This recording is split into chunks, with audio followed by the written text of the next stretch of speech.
Okay, it's 13:44 on Sunday, May the 7th. I figured I'd try to do live broadcasts. Uh, to YouTube, I can only say thank you for not censoring me for telling the truth of what uh, Facebook did to me. I'm not very good at being a radio guy. I want to be. I can't never get the equipment that I need, and waiting on so many things to happen for so many people. I thought I'd try to talk about cool stuff today. I like music, and I finally found a place to build my radio station, and I'm just trying to get my equipment shipped to me and get this payroll cleared for these Ukrainians so I can stop worrying about work so much. Um, but for whatever reason, maybe you could put it into context. I said, well, what could I do today to get people to understand truth? Well, there's so many people that speak better than I do. Mr. Beck be one of them. And I've been watching his interview with one of the veterans I have respect for. So I wanted to try to replay that and talk commentary side of it, hoping that Mr. Beck ain't upset because I wanted to talk about what he's saying. But I also wanted to share uh, this veteran's story. I mean, whatever we are as the people that built U.S. Vet Bank and Lanier Capital and all these other things I've did in my life, it really is the truth that if you try to do the right thing and you ever wore that uniform, the truth is they're very good at causing veterans to fight amongst themselves and lie, cheat, and steal and extort veterans, and that's the truth. These fake ass intelligence agencies. But instead of taking my word for it, it's just a cripple that was a radio guy. It's people like this that people need to have more respect for. Uh, Standing as wall, whatever we do, we live our life as men and women doing what we think is right, and then come to find out we're being persecuted because we did, and you couldn't make it up. This damn phone over here is trying to, it's absolutely trying to record what I'm doing. Um, the usurpation of these machines by idiots and fake intelligence agencies, that's real. The use of people manipulating this switch and the coding in your you see got to what to see what the world really is about today. All that's really going on, if you try to look down from 80,000 feet as a sandbox guy, which is what I am. Just the guy that looks at the world no more or no less than you do. Look at what we've done as Americans and humans and Ukrainians and humans and Russians and humans and all the other labels of man or British and humans or Africans and humans. I think there's one thing we all forget. There's only one family of human beings. And if we could get people to rise above this idea that scandals earn money, clearly scandals earn money. My portfolio is tripled in size because scandals earn money. So I kind of laugh, understanding I'm not really motivated by a dollar. So you would say to people a truth uh, before we listen to this veteran. It's a very basic idea. We are presently paying, excuse me, we are presently renting uh, virtual keystrokes on machines that we pay for the privilege of being able to use. In other words, it's a very basic idea. You speak about freedom of speech and then you make people rent the ability to speak, but only if approved after the fact of agreeing to pay a bribe to assholes that had no authority to censorship and track you on your own radio, but they do it and then they turn around and they say they do it under color of fake law. That would be my take on what I'm listening to. As far as this veteran story, y'all need to listen to this veteran. Um, it's wrong what stupid, dishonest Americans with a government paycheck is doing to other Americans, and that's all I know. The remedy also says that the remedy's known. The idiot that hired these people is the one that's responsible under positive law.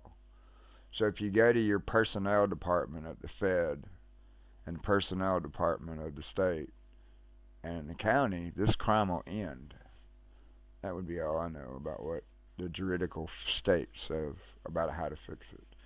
And if they were on the radio and they lied and they work for the government or the military or the corporation, then they're fired. It's a simple remedy.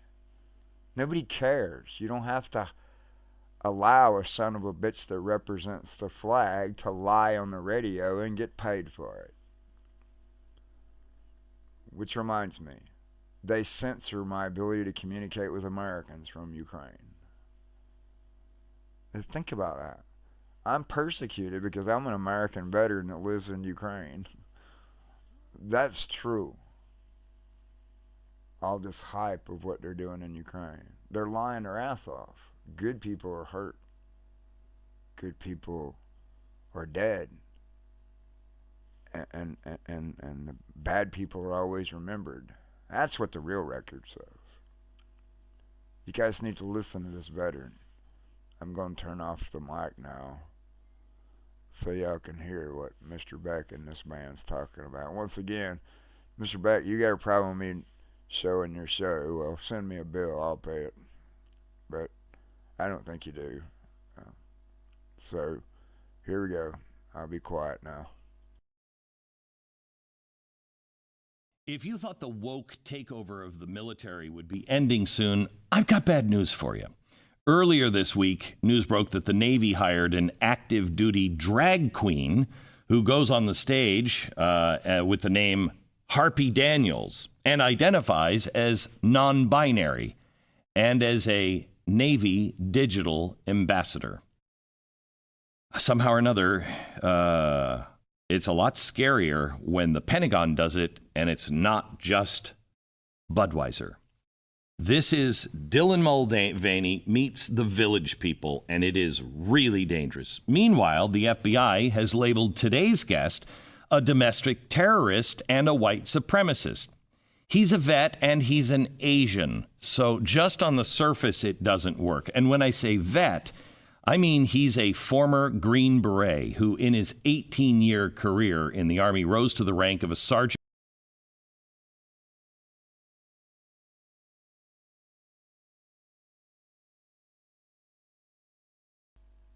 Okay.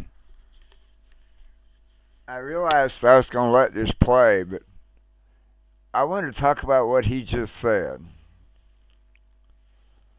Before I do, I'm going to go over here and see if I can't get these people to join me. People, we're on live, and I'm live. I need you to sound off. We're recording live.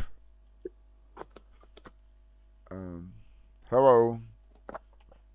120. Okay. 119. I'm streaming live to YouTube now, and I wanted to ask you guys to help me out here. I got so much I got to get off my chest today. I'm just embarrassed to be an American living in Ukraine, you know? I really am. I'm even more embarrassed to watch what they're doing to Americans in America.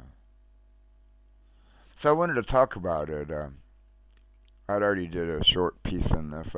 There's a link for my live stream. If you go to my YouTube channel, you can see the live stream. I wanted to ask y'all a question. Does it make any sense that I've been on this radio 40 fucking years with stuff that's been out there for decades, but yet I have less than 100 people following me? And how do you. No, that makes no sense. Huh? It makes no sense at all. How do you operate a global network for, since nonstop since 2010? And everybody you know that paid you, or everybody that you know that you're in business with, or family. In other words, how the hell did all this shit happen? How did you go from being a multi-billion-dollar company with fucking hundreds of people working for you to being some guy stuck in a fucking box in the middle of a fucking war zone? Isn't that okay to ask? Can't we talk about that as Americans today? I mean, can't we just convince these clowns in America they can't keep lying? You think it's okay we say that? Or do we got to worry about somebody's going to turn off our fucking lights or label us something? Why would anybody care that a fake fucking government agency says anything? See, the remedy to these people that are in government that are abusing Americans is so simple. Let me tell you what it is. Yeah? It's just stand up, go to the fucking people that hired them and say, you know what, motherfucker? You're a criminal. You work for the government and you hire criminals so that you can benefit from hiring criminals. And we know that, and we don't really care what you fucking think.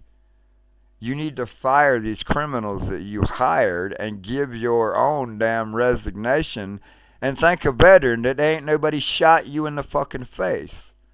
And you say, well, if you talk that way, you're considered an extremist. Motherfucker, I am an extremist. I'm a United States Army Signal Corps officer, and somebody stole my fucking radio and kidnapped my kid. I am your worst fucking nightmare. Do you understand?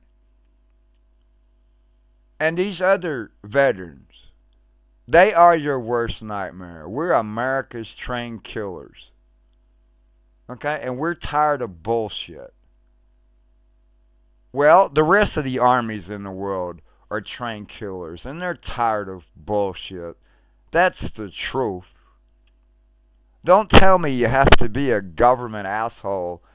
In other words, where's the job description for being a fucking congressman? Huh? I defy you to define what a job description for an elected person is. The only problem with America today is America's full of shit. Okay? They're the largest human trafficking organization on the planet, and there's a lot of good people that were born in America that's been there since before it was America, and we still putting up with their crap. 300 fucking years in one part of the world, 500 years in another part of the world, 1,000 years in another part of the world, and what? It don't matter. Humans are stupid. We eat each other for fucking pieces of paper. We grind up our own kind and feed them to other people. Don't kid yourself. Stop thinking you're something other than a goddamn human animal, because that's what we are. So the question is, how do you make the U.S. Vet Bank mandate become real? By listening to some talking head on a fucking channel that's usurped and controlled by clowns that call themselves intelligence officers? I've said to you before, and I'll say it again. You cannot, in good faith, say the word fucking intelligent and government or military in the same sentence with a straight face, because if you do, you're a goddamn liar. There is no honor to the way of life of the House of Man today. And people says, well, you're always spouting negative shit. No, I'm just a fucking mirror. I'm the guy that listens to all of the fucking channels, telling you what I'm hearing in the good side and the bad side. I've already told you that U.S. Bank existed before. But yet we got stupid fucking Americans that we have a lawful mandate to give them $1.5 million. They accuse us of fraud because we did. Ain't that the truth, Joe? Yes, sir. Huh? So I'm going to be Absolutely. quiet and I'm going to ask these people that's part of Lanier Capital and American veterans. I want y'all to talk. I'm tired of running my mouth and it falling on deaf ears. I'm asking simple questions. How in the flying fuck is the South Carolina delegation of governance not? How in the flying hell are these people not in a fucking federal prison? The entire South Carolina delegation of governance, specific to the county of Richland, Lexington, Kershaw, Greenville, Charleston, okay? They all belong in a fucking prison for fucking human trafficking. Now I know because that's what my brothers and sisters did for me as U.S. Army. Whatever military is, we take care of our own. But now we're having to fight against our own? Fuck that. Really. Listen to what's going on in the world. Listen to what people have done to my army and why I'm angry. Walk in my fucking shoes. Major and then judge in the me. special forces. Here we If go. you thought the woke takeover of the military would be ending soon, I've got bad news for you. Earlier this week, news broke that the Navy hired an active duty drag queen who goes on the stage with the name Harpy Daniels and identifies as non-binary and as a Navy digital ambassador. Somehow or another, it's a lot scarier when the Pentagon does it and it's not just Budweiser. This is Dylan Mulvaney meets the Village People, and it is really dangerous. Meanwhile, the FBI has labeled today's guest a domestic terrorist and a white supremacist.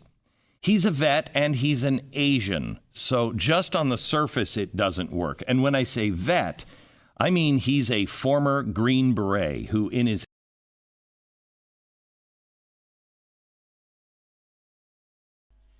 You understand what he just said? My brother, United States Army Green Beret, Sergeant Major, the highest rank any non-commissioned officer could receive. And they're accusing him of being a threat to national security. And they're calling him a white supremacist. And he's not even white. Listen to this soldier and learn, people. We can stop this based on honor alone and don't have to worry about kicking an idiot. Professional soldiers ain't going to kick a criminal. But I'll tell you what professional soldiers will do. They'll give you an opportunity to stand down. And if you don't, they're going to kick your ass. And I think I'm okay with that today. But see, I'm not supposed to be. I'm the radio.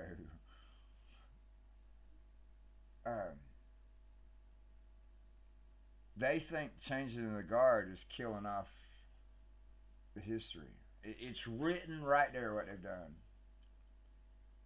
Okay? So, well, I'm all over the place like, well, I'm supposed to be. I said I was embarrassed to be an American. Listen to what they're doing to my brother in the Army. You know, I'd be dead if it wasn't for United States military Green Beret. And the mother of my child will even tell you that. The Green Beret has saved my life many times. And so is the other special forces operators in the world. So I'm just trying to stand up and be me as the guy that built U.S. Bank.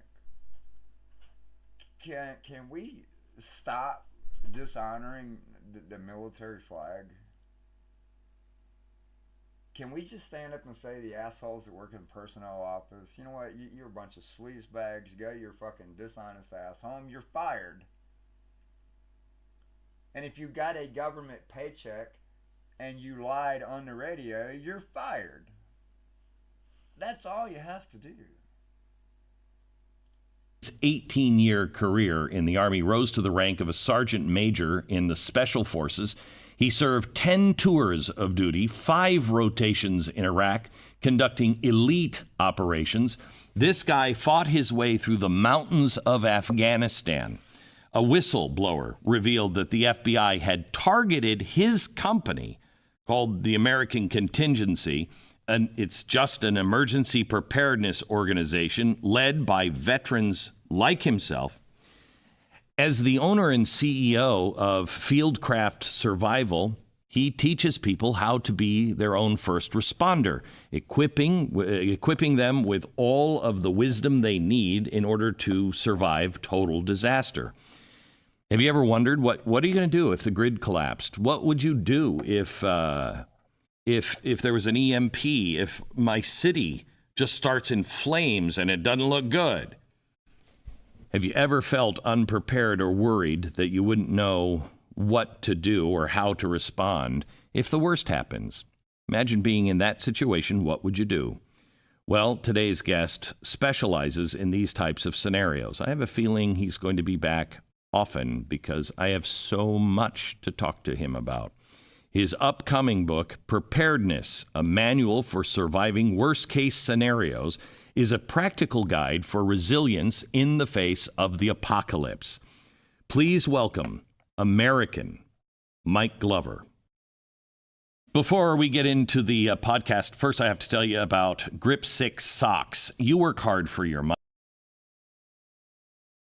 You they think when all the can run on like you.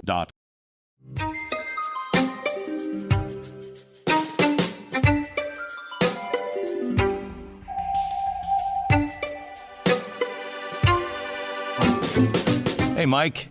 How are you, man? Good. How are you? Thanks for having me on, man. You bet. I know I'm on all kinds of lists with the government, but I don't think I've ever seen anybody that is clearly a good guy treated like you are being treated by the FBI. It's an amazing story. Can you tell people who don't know the story what's happening to you? Yeah, it actually started a couple years ago, as I found out later through Project Veritas's work. This later came out, but I started American Contingency, an organization that was community-based, based on people not having the ability to network and connect in time of crisis. It's kind of what we do at my company, Fieldcraft Survival. And as soon as that got released, according to the reports from Project Veritas, analysts at the FBI determined that I was a potential threat, and my group, American Contingency, was a militant, violent extremist organization. Okay, wait. Facilitating. Wait. So I want to take this apart a little bit. What is the American Contingency? What were you training people to do? So American Contingency's goal and objective, its mission statement since the origin, was to provide a forum for people to help each other during a time of disaster, natural or man-made, civil unrest to hurricane, anything in between. Correct. So it was basically a forum for people to communicate. All right. And so it was online? Yeah, it was AmericanContingency.com is where we started the organization. Okay. And you were then, your theory is when that communication goes down, you have to know your neighbors. You have to be able to get word for help. That sounds like what the Mormons do. They have a exactly right. Yeah. And their community can come together because everybody is watching over one another and taking care of each other in an emergency. So go ahead. Exactly. No, I was just going to say, I live in Heber City, Utah. 61% of my population is Mormon. I am not. My employees are. But that foundation actually comes from that level of preparedness with community and resilience built in people, not technology, not in institutions, but Correct. in people coming together. Correct.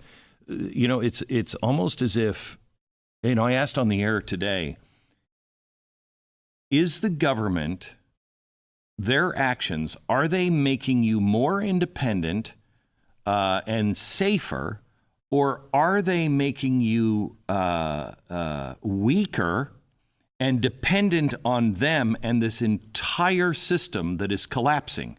As everything is collapsing, they're taking away your ability to help yourself and your community. What you described, there's not only the way the Mormons live, but it is also the way our country was founded. That's the republic that you're describing.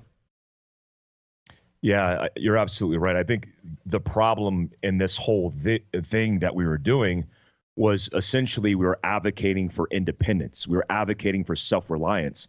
And a government that's business model is based off control doesn't like that. So we are targeted, me as an individual, my organization, even my company, Fieldcraft Survival, that teaches preparedness, as these are potentially the bad guys here because they're pulling us away while we're trying to cut the umbilical cord, develop resilience and self-reliance in people. They're saying, hey, this is a potential threat to the government. And that was the overarching problem. So is there anything that was happening online that you can look at and go, okay, well, some dork said this or whatever, that because they called you an extremist, I believe you've been a white supremacist and a domestic terrorist.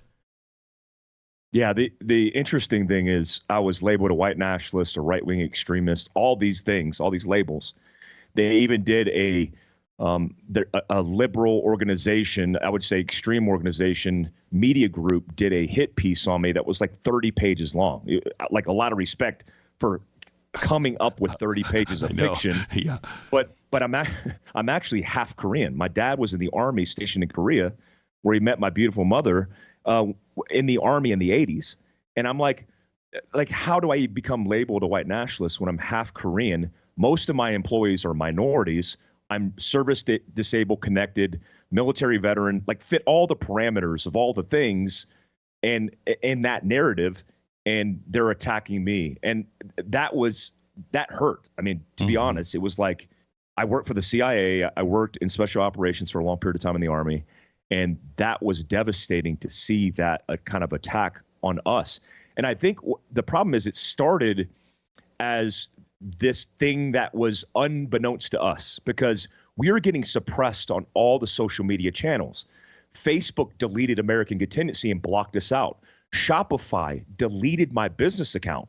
They literally said you have 72 hours to collect your information, and then we're deleting your account with no way to rebut what they were proposing, that we were doing something wrong on the platform. And not telling you what you did. Not telling us anything. And what we found out later was the government had a deal with big tech, and they were communicating all of the people they didn't want on open channels, and they were suppressing our First Amendment rights. They were shutting us down by destroying our business, and they tried to do it. And by all accounts, they did. If we didn't have the ability to flex and adapt, then we would have just been out of business. But it was difficult, to say the least. So it.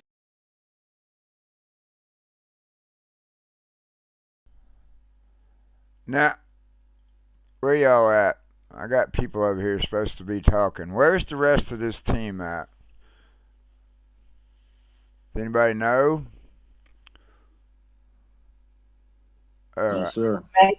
Still in bed. Get their ass up. Well, it is show. I mean, what he just sounds like he's us, ain't it? It's they're doing that to every one of the veterans. That's I what like Mike. the data says. They're doing the same thing to every other veteran organization. But yet these so-called NGOs, and because it matters, I thought we could just talk about who it is that's actually doing this. And we know firsthand who's doing it, don't we? We sure do. um, we know that these people is responsible for it. And of course, I'm sure nobody will like me for saying this, but I have a lawful responsibility to say this. This man has no integrity. Isn't that what we've been finding out? Did y'all find any instance of integrity in this man? He's on the board at USAA, is he not? No integrity. He has none, does he? But yet he's over here under Navy Log Memorial. I mean, he was a vice admiral. Yeah, from 1973 to 2007. That's him, isn't it? So how does a man like this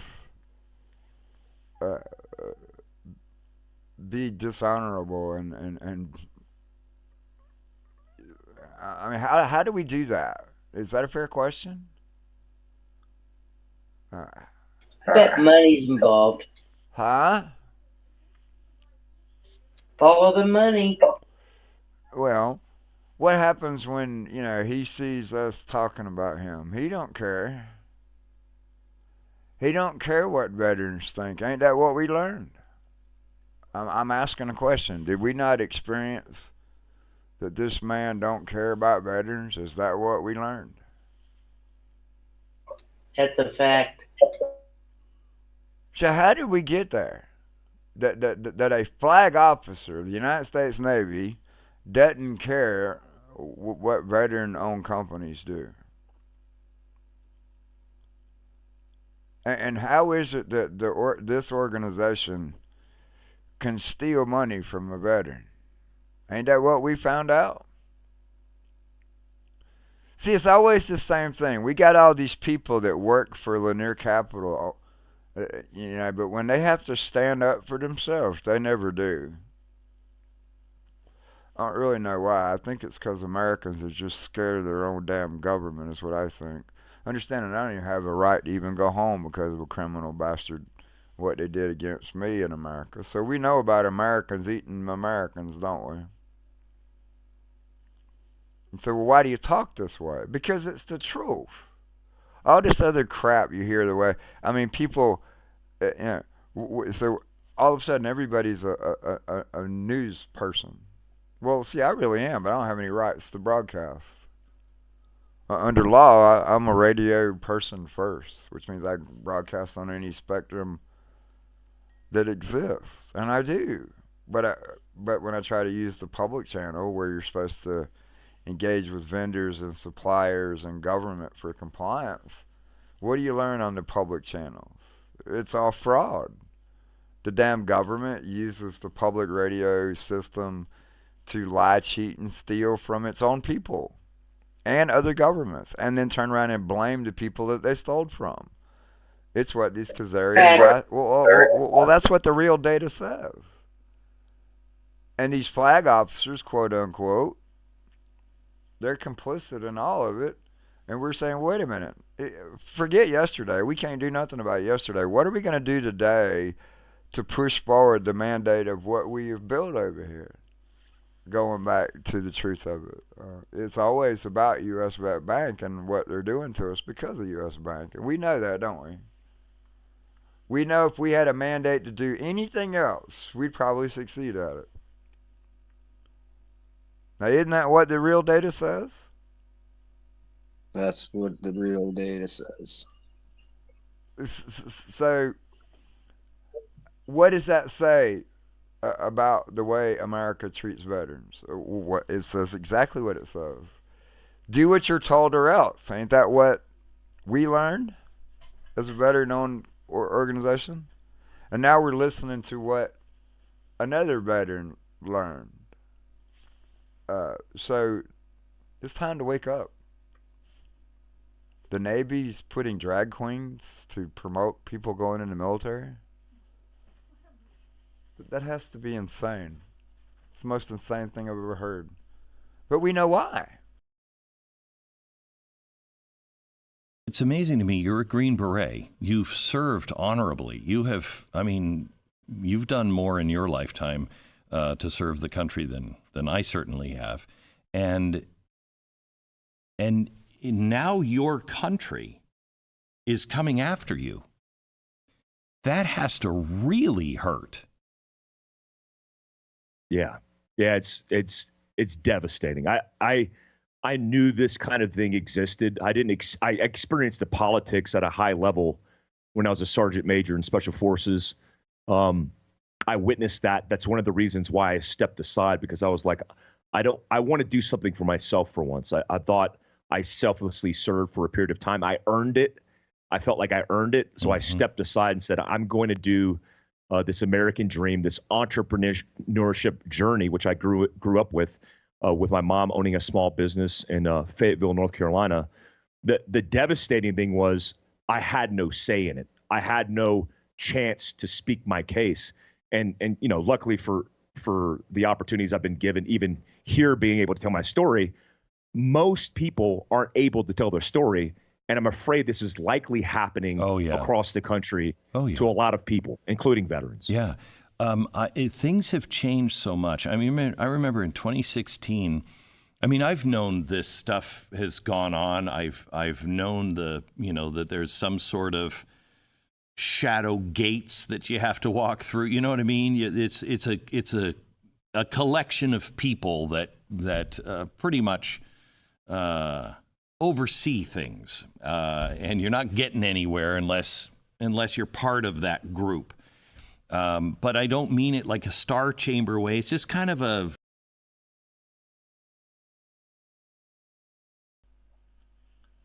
I know it's probably better to let y'all listen to other people talk, but I got so much I want to say and I can't get it out normal, so I just figure I'd go live till I figure it out.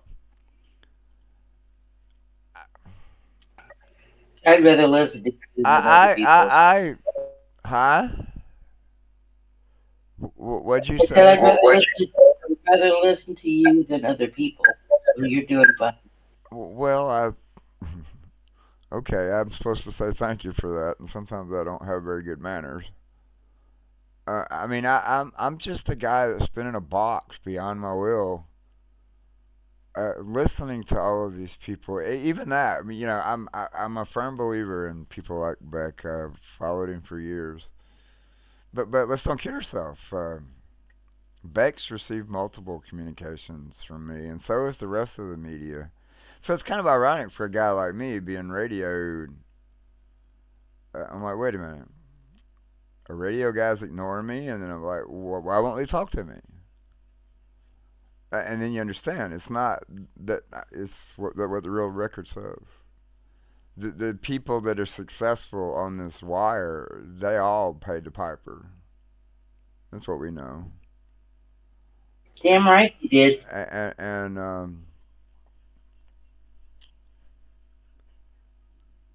what are we fighting for? So that guys like this can lie his ass off? I don't want to fight for an admiral that lies. I've said this openly my whole life. I will not follow a fucking dishonest person. I never have. Which is why I've always had the life I have of getting beat up and kicked around and stuff. So why do you live in a world where the very basics are forgotten? I think it's very reasonable to say to James Milton Zortman, sir, you're a fucking sleazebag. And if you're not, then whoever your gatekeepers need their butt kicked. Isn't that the truth? We paid a veteran, another SOCOM veteran that's got just as colorful a career as the one that Mr. Beck is interviewing there. But they treated him like shit, didn't they? Yeah. So what's the common thread here? All I'm saying is I don't want to kick no James Milton Zortman. He's military. So what happened? I think he don't know. I think they've got us all compartmentalized in so many different ways that there's no way we could even communicate with them because the damn algorithms, quote unquote, and the switchgear's been set up such a way that nobody knows what the fuck's going on unless it's approved for broadcast. That's what the real data says. You know what it's like to be U.S. Army Signal Corps and be censored? I don't think you've figured that out yet. But that's really what's going on. These clowns with this fake fucking radio and this fake data stream and these fucking lies at the expense of the lives of veterans and children. It's got to stop. And the way it stops is you say to a man like this, "Hey, sir, our data says that there's something wrong with you. If that ain't true, at least speak up." Okay? But you never hear from them. Or you ring a bell and say, "Hey, do you remember me? It's only been like fucking 40 years you've been lying your ass off, and we told you so." But we're not one of those people to say we told you so, but maybe we should be. What do you think? I think we should be. Really? I mean, these clowns get out there and tell a fucking lie, profit from it, have all these cushy lives. I wonder if that admiral there's ever had to be on the street with his children. Huh? I bet you ain't. I'm sure never experienced that. I wonder if he's had to sell his fucking equipment that he uses to earn money with just to feed his family. So these people are hypocrites. You know? What are you going to tell me that this man didn't know that somebody kidnapped my daughter? If you go do his research, it's impossible for him not to know. So are we pointing fingers to cause a problem for people? Abso-fucking-lutely. If I did what this sumbitch did, they'd shoot me, wouldn't they? Yeah. And the way they deal with us, they just ignore us. Congressmen, senators, admirals, generals, GS employees. I never met any of them that would tell me the truth. I did meet American military veterans that made sure nobody would fuck with me in my life. I never met anybody that wore that uniform that told the truth, because they didn't know what the truth was. That's what you learn about the truth of the radio. Nobody knows what the truth is. It's all political. And because of the usurpation of the wire, according to the law code, which we should talk about, so people would understand the truth of it. But people don't want the truth. The positive law says the remedy's in place. That's the nature of a house of man that will defend itself. So what does that actually mean? Well, when you publish stories like the Crusades Never Ended, and you do that on August the 15th of 2016, and it exposes the fraud of a government, well, you ain't got no friends. But see, we did all this in the 80s, man. We did all this in the 70s, in the 60s, in the 50s, and the 40s. It's the same stupid shit. It's dishonest Americans wearing military uniforms, holding government job positions, abusing their authority. So going back to talking about why it matters today. Well, this man's story, Mike Glover's story, is connected directly to this. And so I thought I'd let that play for a little bit. Because that's the truth. We all been puppets because of dishonest flag officers, and I'm calling them out, saying, how the hell is it you ain't got no honor?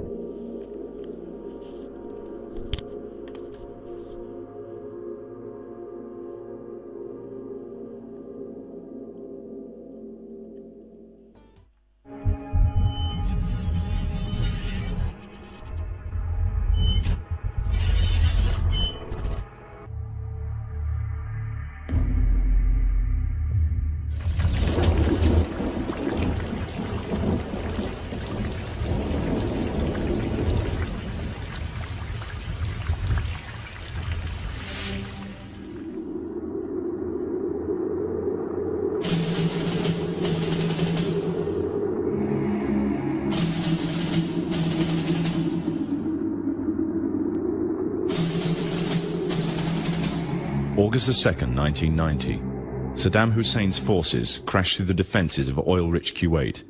In fear of an Iraqi invasion into Saudi Arabia, the United States and her coalition allies poured into the Arabian Peninsula to form a deterrent that would be known as Desert Shield. The result was a series of diplomatic talks, negotiations and counter-negotiations that rapidly declined into a no-hope situation. On August the 17th, 1991, Desert Shield became Desert Storm.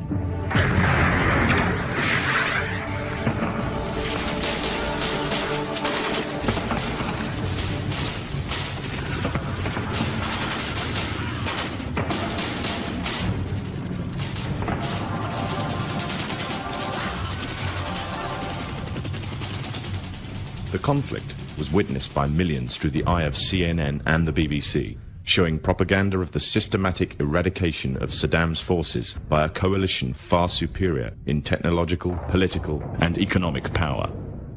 However, what was little known was that from the outset the war was engineered, controlled, and manipulated by an elite group. A group which had created the illusion of a man with power, at the head of a million-strong army, on the verge of going nuclear. A man who had gained control over 1/5 of the world's oil overnight. However, in reality, he was merely a pawn, in amongst many pawns, just a puppet in a grand master plan, with the Gulf War as a well-orchestrated stepping stone. The orchestrators of the war were by no means strangers to controlling major world events. In fact, they have done so for centuries. From the shadows, they have engineered every major war, revolution, and recession. They control everything you read, everything you hear, and everything you see. They have managed to indoctrinate an entire populace to their way of thinking, and have infiltrated key positions in places of authority.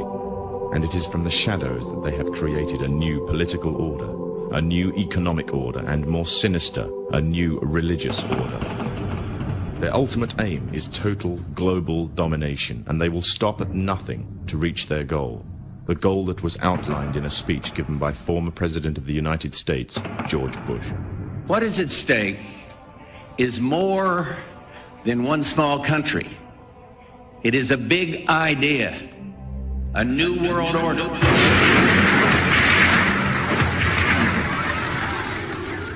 However, the origins of this global plan were not created in the offices of the White House. In reality, their roots lay in another war. This time, the year is 1095, and the place, Clermont, France.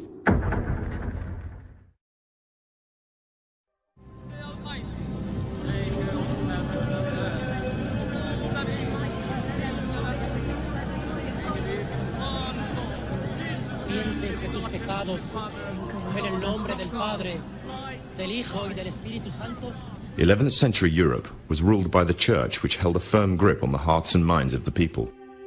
This power enabled Pope Urban II to wage war on the Muslim Caliphate and crusade in what he called a War of the Cross, to recapture the land of Jerusalem. It had been under Muslim rule since the year 637, but in 1099 this rule was brought to a bloody and sudden end. In the name of the cross, women were raped and murdered. Children were put to the sword, and it is said that blood ran in the streets knee-high to the horses. Out of this land of bloodshed and terror, a group of men arose. Men that would stop at nothing to get what they wanted, no matter what the cost. 20 years after Jerusalem was taken, the Dome of the Rock was seized by a group of warrior monks calling themselves the Knights of the Temple of Solomon, or more simply, the Knights Templars.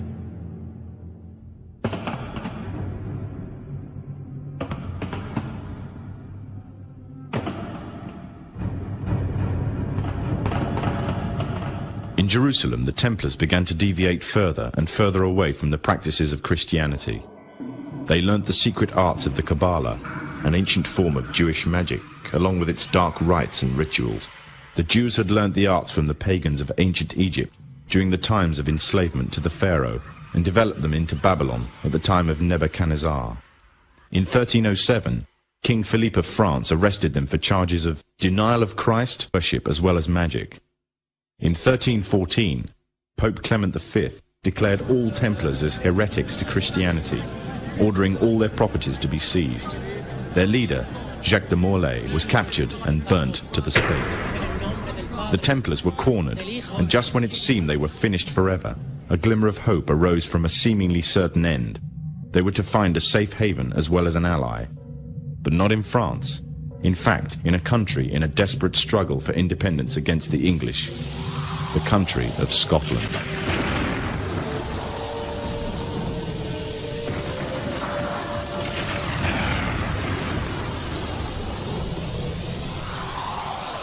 For some, Scotland's hope of independence had died with the death of William Wallace. However, to the King of Scotland, Robert the Bruce, the arrival of the Templars gave him a new secret weapon. Their experience, gained over 200 years of fighting the mighty armies of Islam, had made them expert in combat and warfare, and more than a match for any army brought before them. In 1314, the Templars, allied with Robert the Bruce and his army, took to the fields of Bannockburn in the long-awaited showdown with the English. Robert the Bruce's foresight paid off. The 25,000-strong English army suffered a humiliating defeat at the hands of only 6,500 men. The dream of an independent Scotland had finally been achieved. The Templars had brought themselves back from the brink of destruction, and never again would they allow themselves to be destroyed. This time they would control the country by controlling its kings, and in order to preserve their secret order, the Templars would have to die, or more precisely, the name would have to die. The Templars, who had escaped Europe, were finally laid to rest in Rosslyn Chapel, Scotland, which stands to this day as sign of their presence in Britain. Their descendants became the true power of Scotland. In 1603, the death of Queen Elizabeth I left England without an heir to the throne. By virtue of descent, King James V of Scotland became King of England. In doing so, Scotland and England joined to form a new kingdom, and the power that the Templars held over Scotland spread to give them a firm grip on the whole of Great Britain. For over 100 years, the Templars concealed their activities, fading into the background until they were little known and little remembered. However, they did not cease to keep a firm grip on Britain. All the time they were planning, regrouping, and infiltrating positions of power in all corners of the kingdom. In 1717, the Templars made their reappearance in Europe. They had grown in both number and strength, and were now ready to coin a new identity, free from their reputation of the past, and given credibility by none other than the monarchy and aristocracy of England. And the name they chose for themselves was a name that would be known by many, but understood by a few. This new name, the Freemasons. The new identity and the grandeur of its members afforded the Masons with respect and dignity. The first royal member of the Freemasons was Frederick, Prince of Wales. The latest members include Prince Philip, the Duke of Edinburgh, and consort to the current Queen of England, Elizabeth II, who herself is a grand patron to the Masons. However, behind closed doors, the Freemasons were free to indulge in the secret rites and rituals handed down to them by their ancestors, and these became the basis of their levels of membership, called degrees. The Freemasons were not content with power in Britain alone. Their ambitions were far greater. In the years to come, the world would witness Europe and America being plagued by wars and revolutions, each more devastating than the other. However, these would not be as commonly believed, the spontaneous effects of a downtrodden people, but in fact schemes created by the exclusive few, driven by hunger for absolute power. All this would take place from the very country from which they had fled centuries earlier, and would become the base for their global domination.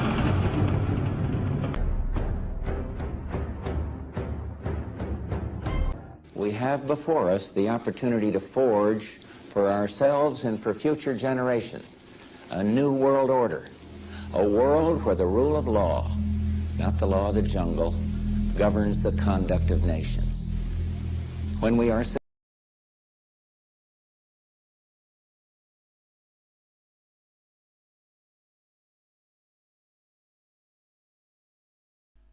Okay. I wanted to talk again. There's another chapter to this story that involves this Green Beret we were talking about. And I guess y'all needed to see that part of it. I think it matters that you do. Only way I can do that is go to my home page so that you can see it. they're not telling you the truth of history. So you have to overlay this truth on top of what you're seeing.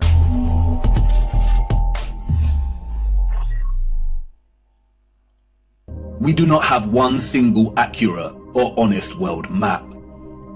And like in all moments of being lost, right before despair takes hold, an unforeseen circumstance arose that set me back on course. I stumbled through thick overgrowth and out into a moonlit clearing with a small lake. At this clearing I met a mysterious figure named Sturgios. I told him I was lost, and he told me to come and look into the lake. He told me to watch the water. What did I see, he asked. Myself, I replied. My reflection rippling and glistening in the moonlight. Mirror, mirror, look beyond yourself, he said. What do you see? And there it was, just as it had always been. Mirror, mirror, way up high. Mirror, mirror, in the sky. Mirror, mirror, oh how they lie.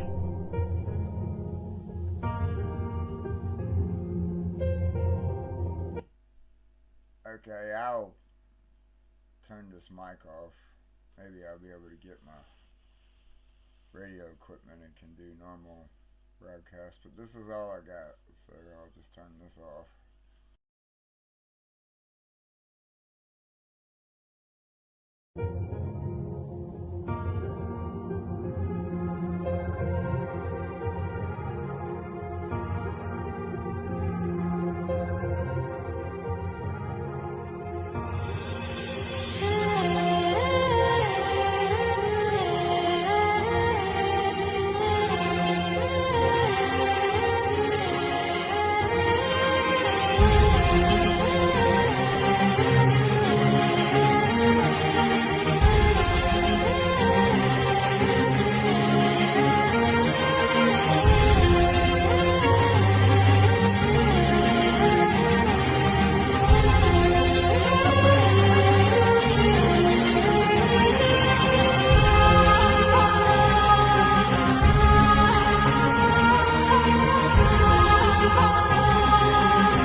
Okay, I guess that was a shameless plug for the bank, but not I like really. it. But in the face of that, it's also gospel truth.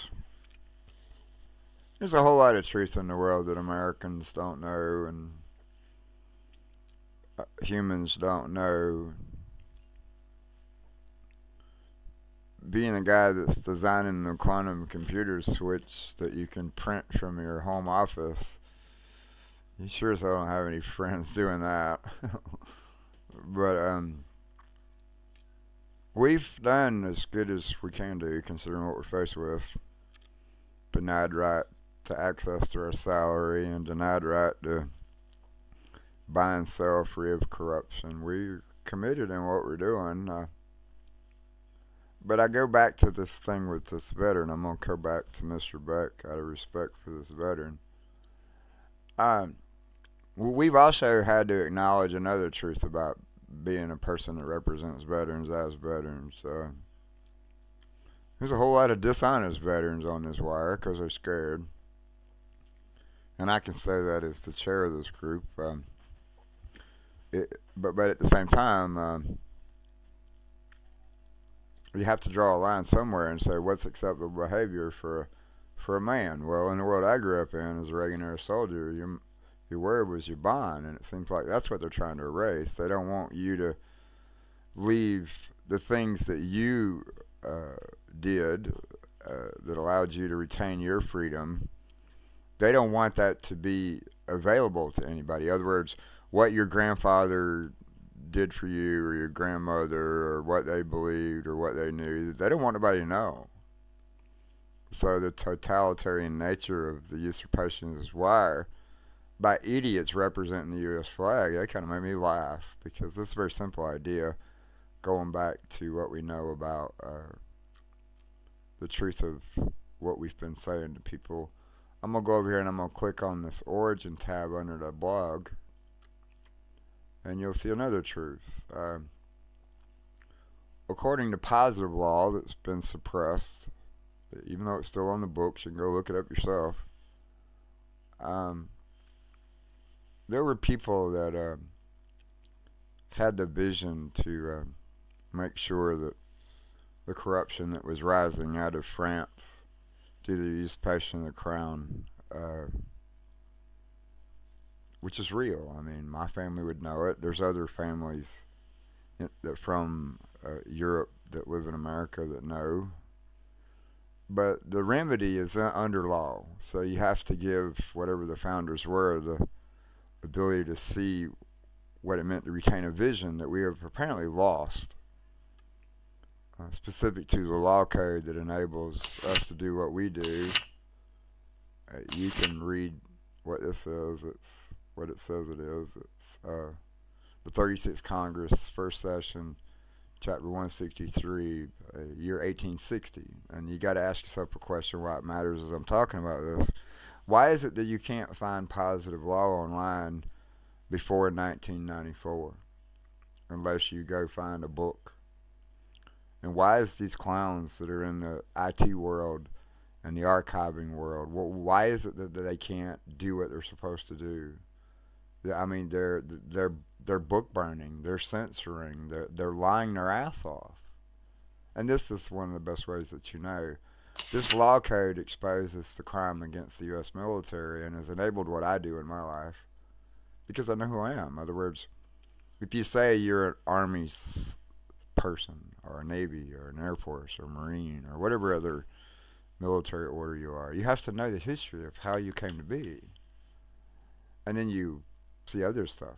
You know, military has been so screwed up at least 40 years of my life. For what? By usurpation of this law right here. When they enabled the United States Army Signal Corps, which is through the Cavalry Division, even that, they usurped the founding of the cavalry and who actually did it. And they've put an imposter. I mean, a person that was convicted of regicide in Europe was said to be the people that founded the U.S. Cavalry. That's a lie, and that's been proven. So the histories, they always say history's written by the victors. Well, If that's the case, then you're screwed, because my brothers and sisters in the Army, they don't believe killing other armies is something that they do first. I don't believe that. I don't believe that. I think there's been enough war history to prove that there's been some pretty basic rules. And the first rule was, you know what? No standing armies in the city. And it worked. You know, no war without due process of law, and that there always had to be an established channel of communications, and it had to be uncorrupted. But see, that's what they did, was they took that away. It used to be, if a signal officer spoke, somebody actually did something. But it's all perverted now, because you got statutory generals understanding that this law was passed in 1860, and then what? As soon as it was passed, what happened? Well, the record says what it says. As soon as they enabled the ability to make the military responsible for the books and papers connected to the U.S. flag, then what happened? Well, the honeypots and the money changers that were roaming around the planet at the times of Christ, well, they were in America too. And it just became that simple way. That's what the real data says, uncorrupted. An officer was compromised by somebody in his own rank. And it was always the same thing. It was over some woman or some child, or so that's what these money changers have monetized the world on, is the exploitation of veterans and military officers. That's where it came to first, because in other words, it's a very simple idea. If you put up a ring of killers around a protected space, and you have to somehow get through that ring of killers, how do you do it? Well, they play all kind of stupid games with people on the wall and in the bases and in the uniform. And that's been the way of the House of Man for a long time. So how do you get to a point of saying, well, man's a killer, and man can lie, cheat, and steal, and rape under color of law? Well, the way you got there was a broken radio. And that's the fight of the radio war. What is the remedy to it? Well, we can give you the remedy 1,000 times, but if you don't hear it, it don't matter. It's a very simple remedy. If they lie on the radio and they are being paid not to, and they took an oath, you see, it really is that simple. You can't take that oath and then not speak the truth. You're gonna get your ass in trouble. And military law don't give a fuck what civilian law thinks. That's the truth. But at the same time, the military don't want to persecute its own people. I think what the military is doing in its wisdom today is to expose what stupid fucking civilians are doing in the military. That's what I think when I look at how there is a transvestite representing the Navy. It's because there's stupid fucking civilians demanding it. That's what it is, because you've got a statutory general. I really don't believe legitimate officers would turn their backs on their troops. I really don't believe that legitimate military leaves anybody behind. But see, that's the problem. There is no legitimate military today, just like there's no legitimate government. So it's kind of ironic that a person that was classified as an illegitimate bastard my whole life stands up and tells these fucking fools how much of a patent-placed hypocrites they really are. Not unlike many more brothers and sisters of the American influence that I come from. So what would be our remedy to that? And how do we overcome ignorance? Step number one, all politics are local. So you start right there in the county that you live in, and you ask yourself a question. Why is it that there's homeless people in your county? And then why is it that people that work in government offices believe that their safety, security, access to food, water, shelter, and all the amenities of life, how come they believe it only applies to them and it doesn't apply to you, but yet you live in the damn county? See, that's the truth uncorrupted that most Americans won't talk about. These clowns that go get a government job, they go in there with a vendetta on their brain. The reason they go to work for the government is because of what? They're trying to survive. Just like you are when you go to work somewhere else. So this idea of the work is the problem. If you were born in your father's house and you knew all your family's holdings on this rock that you were born in, now understanding based on look at the video we've seen earlier that you don't even know where you were born at. So how in the hell do you know what the truth is? Well, we can listen to this Green Beret some more, because he's got a more interesting story than me. But as radio officer, they're supposed to protect the radios and the systems and the stuff that they use. I'm saying, hey man, y'all got to quit beating these people up. They have rights too. And the end of usury and debt and poverty and war, there's not a veteran on planet Earth that won't agree with that. So we just got to stand up. And the best way I know to do that is keep telling the story about why veterans are being used to allow dishonorable assholes to usurp law. I'll let a Green Beret soldier tell you. Loose collection. That's what I used to think. I don't believe that anymore. I mean, I used to believe in the FBI. I used to believe in law and order. I used to believe in our CIA or the NSA. Even when what's his name came out with all of the information on spying on us, I still was like, well, that's probably not the core. I really, truly believe now that they see the American people as a greater enemy than they see our legitimate enemies overseas.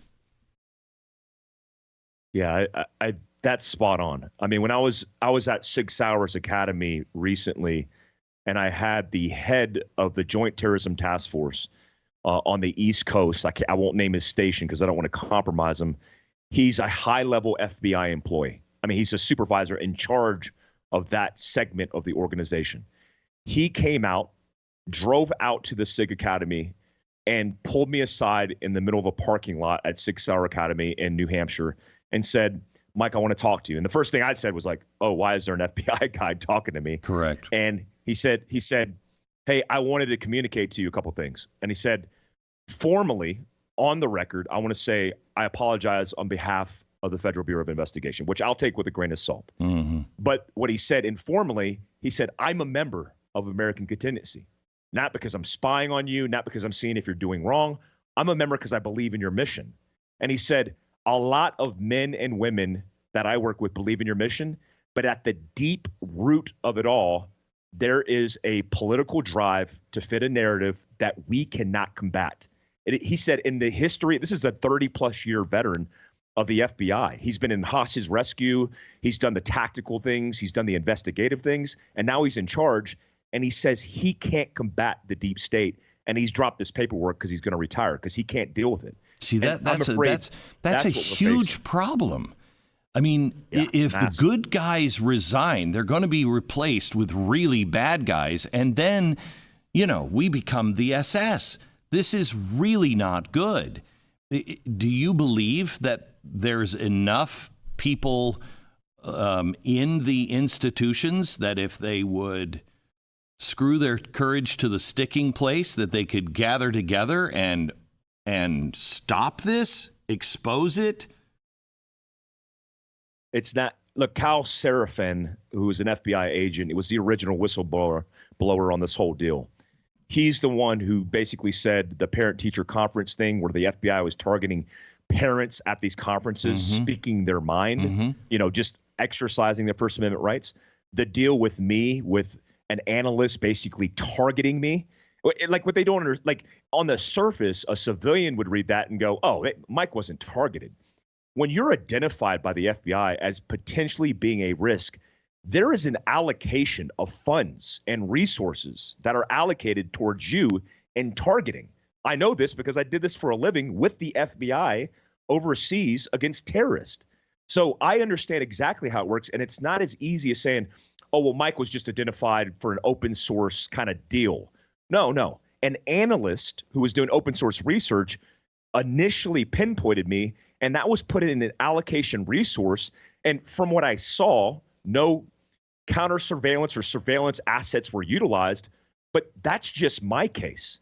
How many Americans are being investigated, like Edward Snowden report with the NSA? Mm-hmm. How many of these civilians in our country, and all of their rights are being violated, and they don't know about it because they're looking in instead of looking out. They should be looking at ISIS, one of the most significant threats of our time that didn't just die off. They still exist. We should be focused on that, but instead we're focused on the number one threat to domestic security is white nationalist. It's like, what? There's no evidence of that. There's no proof of that. And you're coming after a half Korean guy, you know what I mean? Like, who has checked all the blocks. Here's what I'll tell you, Glenn, which is I was dumbfounded by. In the report from Project Veritas, they literally investigated me, went into my DD-214, which is my open service record, which is probably a public record anyway, which is fine.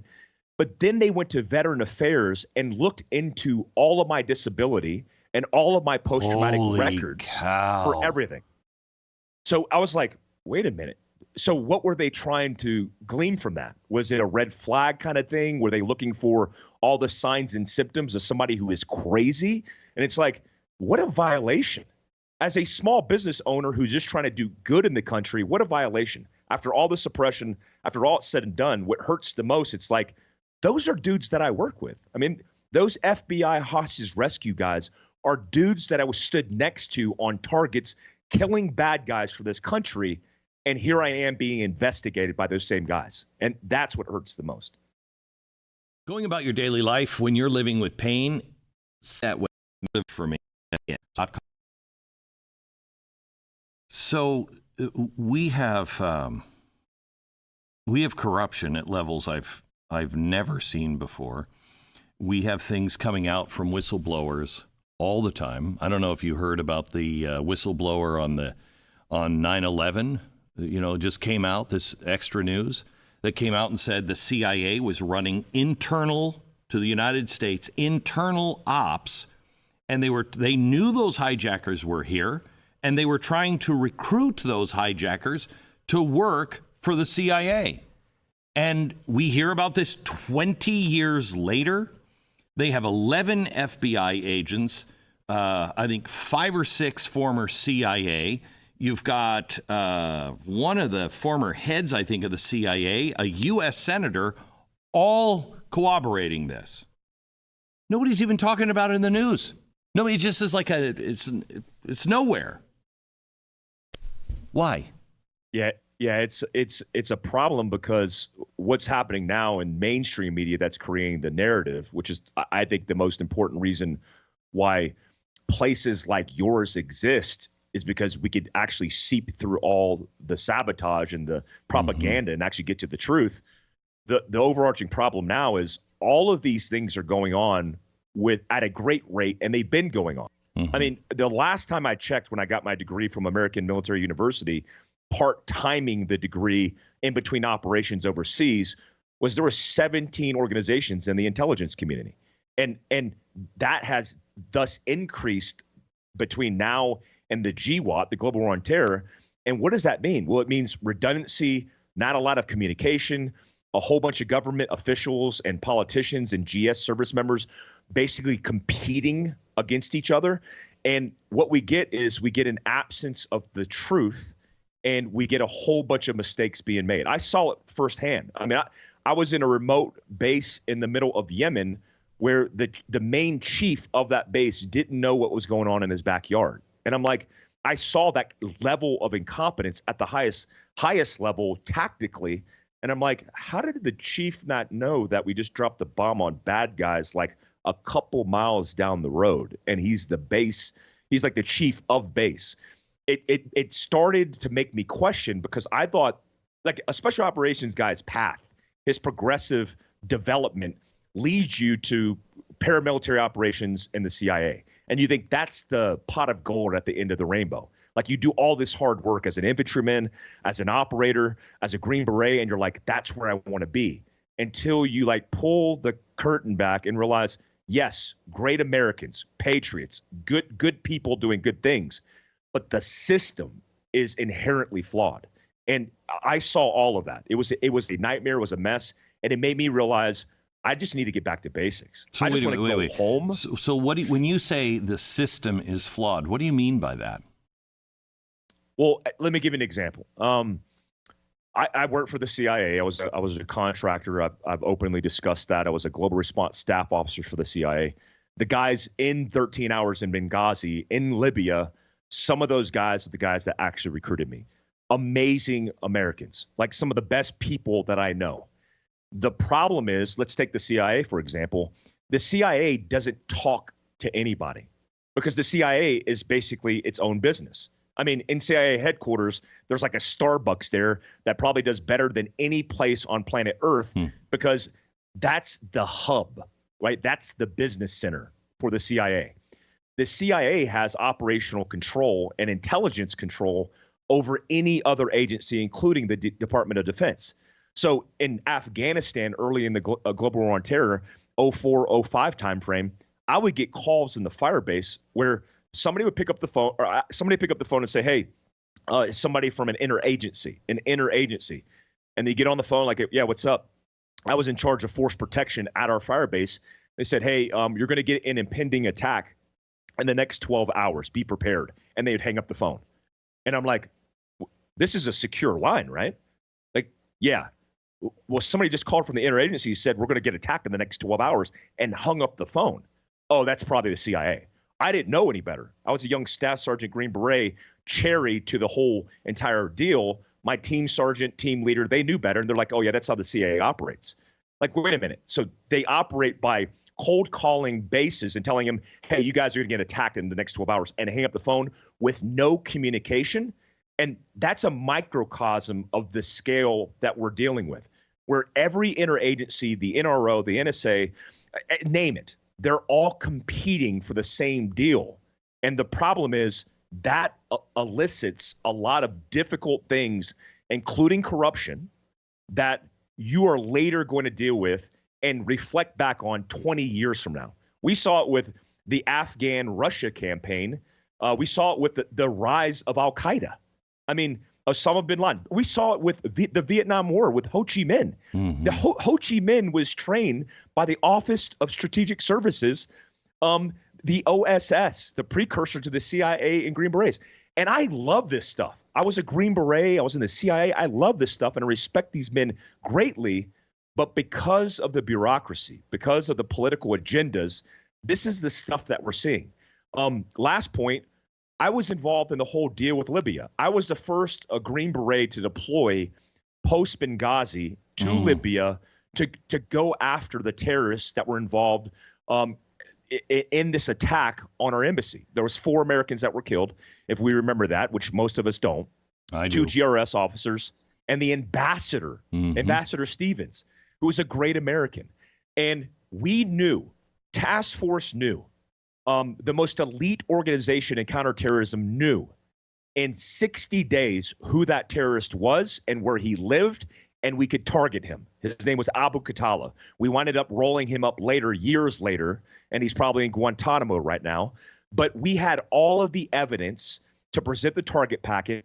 And when we presented that target packet, I was in the room with my 3 guys and then 2 members of a special operations unit. And we said, we can go kill this guy right now. And the charge at the time, which was Alexander Pope, said, it is not the right political climate, and we can't do it. And I'll just call him by his first name, Jim, who worked for USASOC, U.S. Army Special Operations Command. He stood up and he said, you have to be kidding me. Your ambassador was killed by this man and Al-Qaeda. We have his bed down, and you're not willing to execute this because you need chief of mission. You need the country approval of the ambassador. And he said it was too political of a climate in order to do this operation. And he threw the packet down, and we stormed out of the room. And it was the last trip I did in a full-time capacity in the military, because after that rotation, I came back and I whistle blew myself on Fox News all of this thing that was going on in the shadows and said, we knew where he was. We had the ability to target and kill him, and we did nothing about it. The FBI was involved in that and stagnating that whole operation. And I was like, what the hell is going on?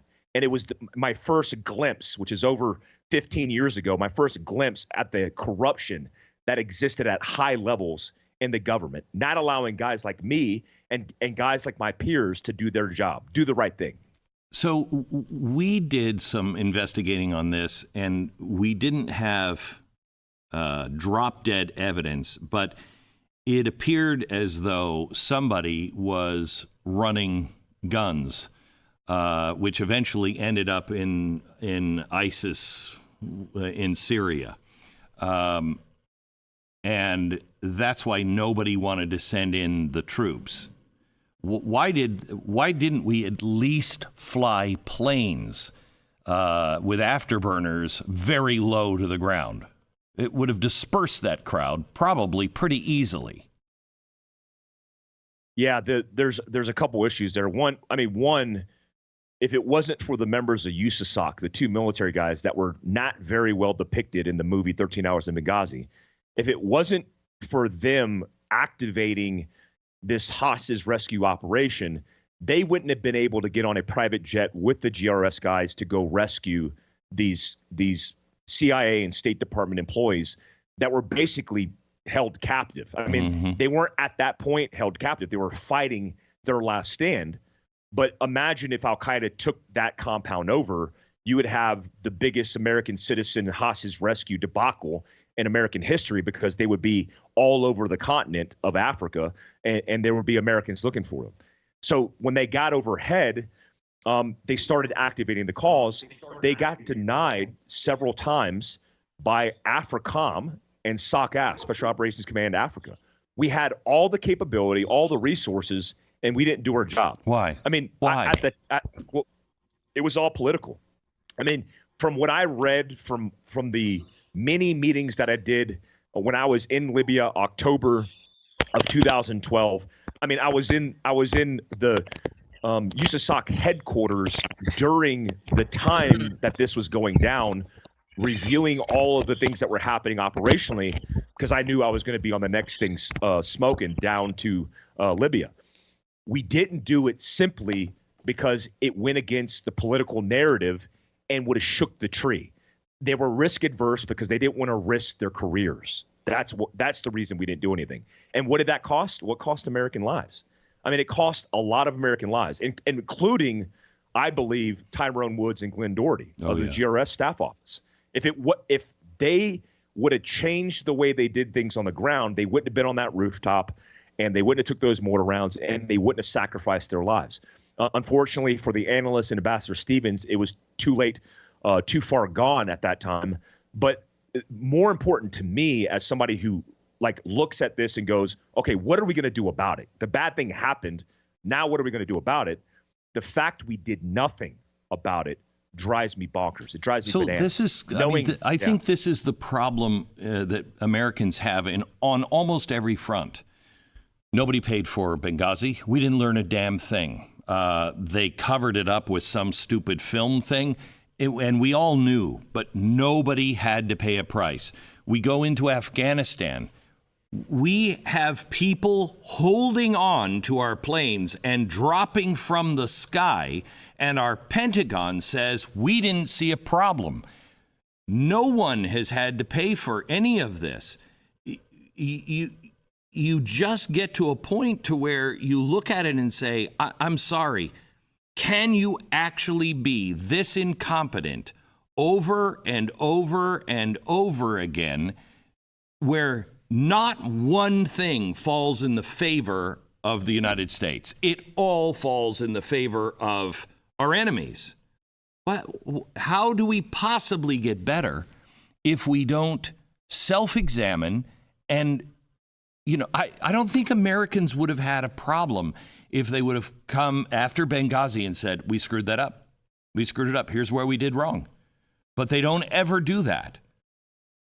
So how do we ever get any better? How do we not just breed more incompetence and more corruption?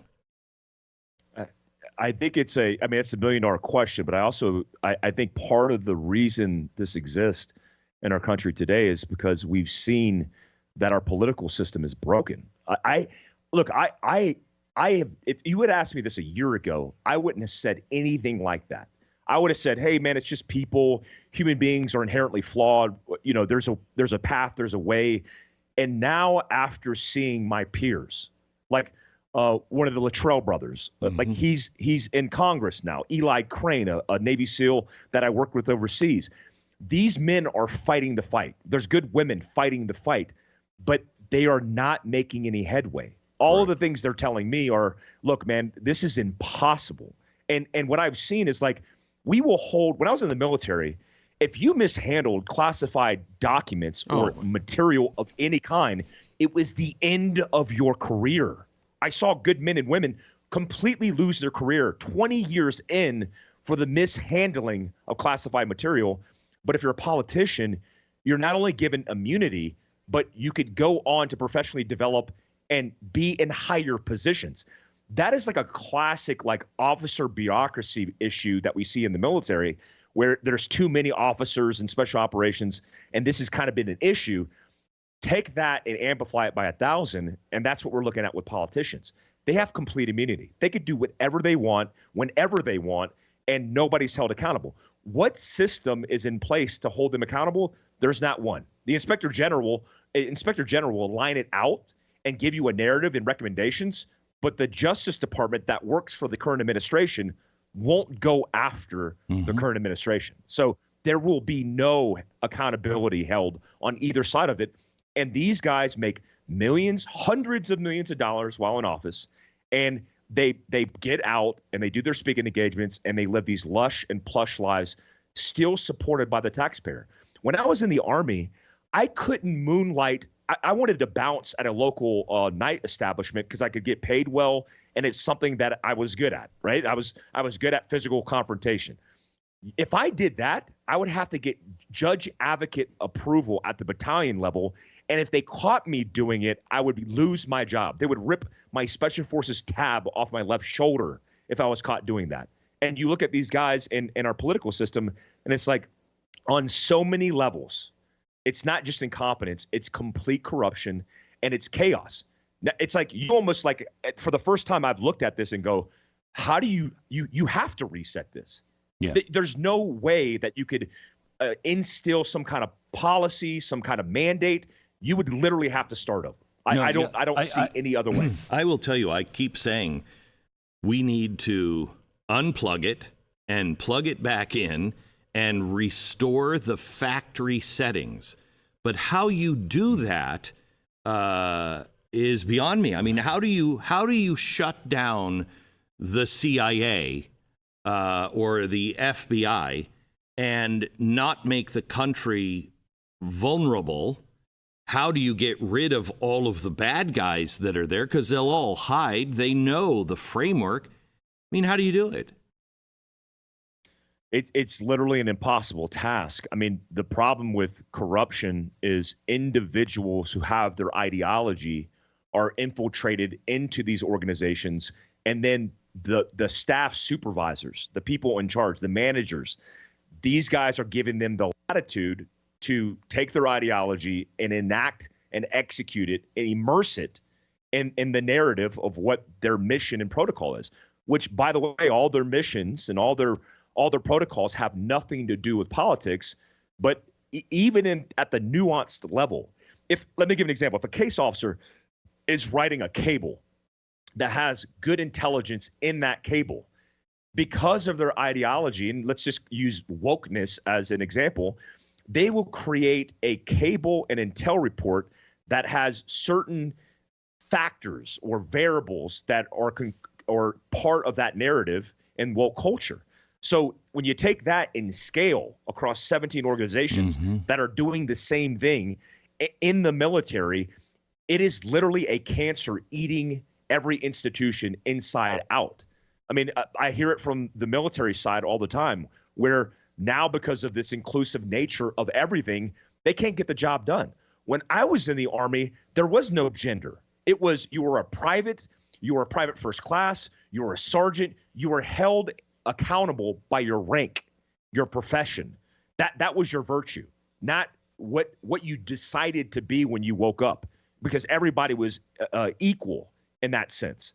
So when I see all these things affecting everybody from the inside out, the only way to do it is take over every single institution with the right leadership from the onset. And I'll give you one example of one case where I think it could work. And this is a hardcore case of it. But imagine Jocko is president of the United States and Tulsi Gabbard is the VP.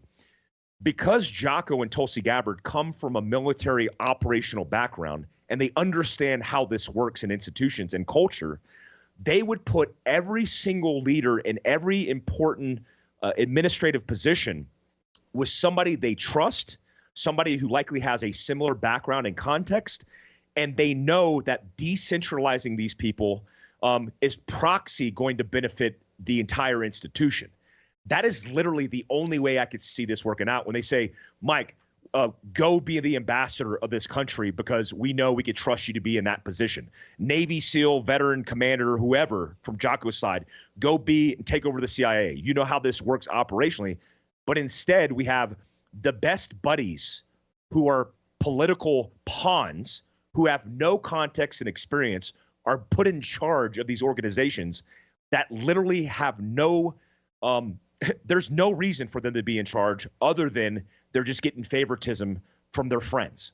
And that's a distinct problem. That would be me. That would be like me being in charge of a special forces group and saying, hey, all my civilian buddies that I drink beer with on the weekends, you're going to be in charge of all these Green Berets and we're going to go to war. That is the place that we're at right now with the level of incompetence and corruption. And like your analogy, the Great Reset, I used the Nintendo cartridge where the only way you can get a Nintendo cartridge to work back in the day was pull it out and blow out all the dust and put it back in. We have to defraggle our government one step at a time.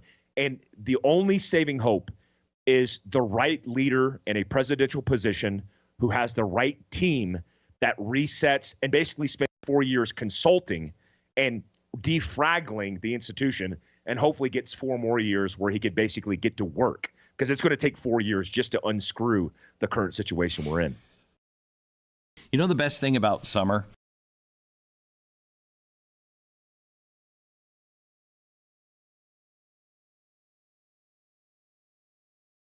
Ranchers.com. American meat delivered. You know, when Epstein committed suicide, everybody was like, oh, it was the Clintons. And, for fun, you can go down that road and, okay, it's maybe Hillary was in the cell. But I thought it was really suspicious. I thought that does not look like a suicide. But I didn't know who did what or anything else. As things begin to fall together, it all falls together with this same group of people, and they're all connected to the intelligence community. Why are we not finding things out? Because the intelligence community has co-opted our media. All of their unnamed sources are always a former official or a current official in one of the intelligence community, and they're always lies. And then when they're exposed, the media doesn't say, well, I'm not listening to that guy again. So there must be some sort of co-opting going on. And as you look at Epstein and the connection now with the banks and the connection with the intelligence community, was he an operative doing horrible things, a really horrible honeypot situation? Was he doing things for either our intelligence agencies or others? And that's why nobody's looking into any of this stuff? So, I have I had a top secret SCI clearance with both the CIA and the military. I mean, they're very distinct and different classifications of clearances. From everything that I've seen, everything that I've analyzed and assessed, all the news reports, because I've gone down the rabbit hole, 100% that was an intel collection operation. Yeah. There's no doubt in my mind. And correct. And look, to give CIA credit, there's a lot of these type of things they do, which benefit our intelligence understanding, whether it's, framing people or putting them in a weird way. The benefit exists. The problem is the CIA, because it's not held accountable for a lot of these things, because they could stamp covert action on the document.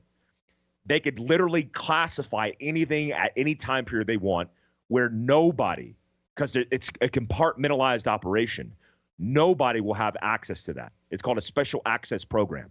I mean, I've been involved in special access programs in the military where only a handful of people in my own organization knew about it. And so when you're part of a SAP program, when it's covert action, when you have no obligation to communicate what you're doing to Congress, to people, and it's just something that's done in the basement of a building inside of Langley headquarters, that is a problem. Yeah, well, because how does that happen with no oversight? You can't run a country like this where you have organizations and people that can say, we're not telling Congress. That is no longer a country of, by, and for the people. Yeah, it's very disturbing. I mean, if you watch the recent congressional hearings with the head of Department of Homeland Security, the head of immigration, the list goes on. I mean, they've been getting the gauntlet and being grilled by Congress. The attitude from the institution, from the government, is we don't have to say anything to you. It's like, you work for Congress. Right. Congress works for constituents.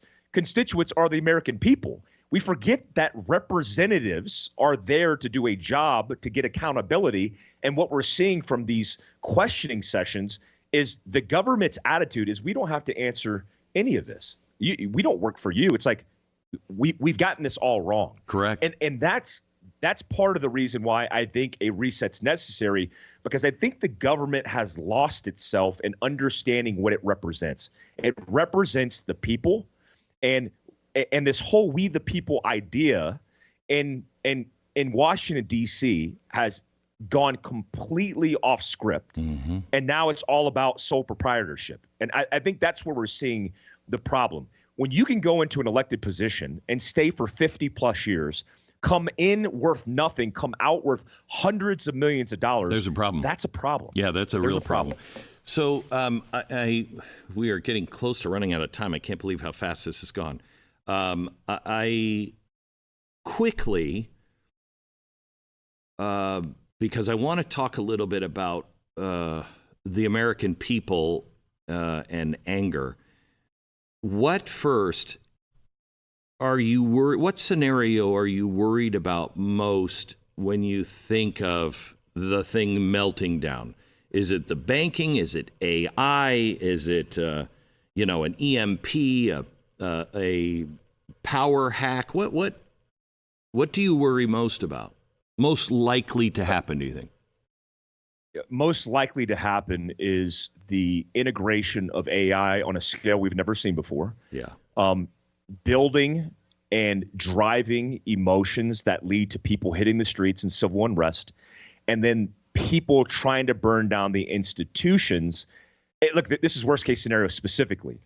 Civil unrest happens. Cops get in gunfights with civilians. Civilians get in gunfights with police officers. Now police can't go out and police. Now you have anarchy, because then you have patriots like me who are going to protect their own community.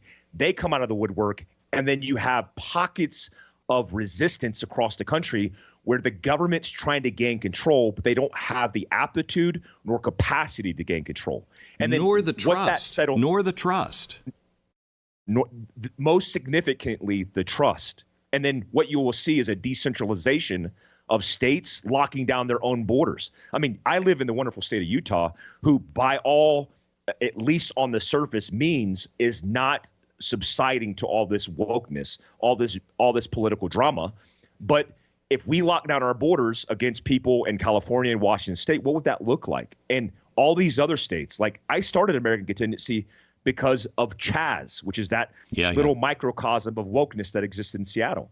we're likely to see AI on an unprecedented scale affect emotions because it learns behavior and can be deployed across the globe. And that's not just coming from Americans internal. That's foreign adversaries using the algorithms, the AI, to generate the emotions. I mean, why combat us when you could let the AI emotionally drive us to burn ourselves to the ground? Yeah. I don't know if you saw this. The phishing schemes for the I believe from Needle back. I just don't think people understand .com. I just don't think people understand. Well, at least I kind of hope they don't understand. Otherwise, they're just, I don't know, just willing to become a slave. But I don't think people understand how dire the situation is. You know, it's never happened here before. You know, the government going completely dark, you know, except for the Civil War, Americans fighting each other. But that was North and South. This is going to be every city, every neighborhood, every family. And we don't have the supply chains. We don't have the things to even produce medicine at this point. It could get really ugly. Here's the thing that I'd like to get your opinion on. When these things have happened before, we've had people like Abraham Lincoln, George Washington, Martin Luther King, people that at the end of the Civil War, the first attempt by John Wilkes Booth on Abraham Lincoln happened. I have the only picture of Lincoln and Booth in the same photograph. And Booth is up at the top of the stairs of the Capitol, and Lincoln is giving his second inaugural address. Booth knew that if there's not hatred, the South will not fight again, and he wanted them to rise back up and hit them again. And when he heard Lincoln say, with malice toward none and charity for all, let us bind the wounds of this nation, he lost his mind, and he ran down the stairs, and he was going to kill him with his own hands. Hatred is needed for this. And I don't see the figure that is a leader that is saying, love thy enemy. You know, the first book burnings happened in Germany because the Weimar Republic, the first trans surgery happened in 1926 with a German in Germany. And Weimar went exactly down the same roads. Their libraries were full of homosexual and transsexual stuff. When Hitler got in, the people were like, somebody's got to stop this. Well, you have that somebody. And I am so afraid that the American people are going to get tired of this. They're going to get tired of nobody paying the price. And they're going to find somebody, because there's lots of them, that will say, I'll solve this. Where the answer is, no. We all have to be really cool. And if the Constitution isn't being executed by the government, it will be in my house and in my neighborhood, and we will stay sane. How do we do that without visible leadership? Yeah, my answer to that is probably not going to be the best American answer. But I think the advantage and the reason America is so great is because of its people. I think we change this one community at a time. I think the integration of people networking and coming together, which we certainly do at my company, Fieldcraft Survival. I mean, I every weekend that I talk, we have 200 people coming, showing up, and listening to me talk about preparedness. But it's not about preparedness. It's about people are looking for purpose. Mm-hmm. And when they show up and they handshake and they have something in common that's not divisive, ripping them apart. It's not toxic. It's this idea like, I don't care what political side of the aisle you're on, but you want to take care of your family. I want to take care of my family. That's so significant and so important. So where we restore this entire experiment is one piece of fabric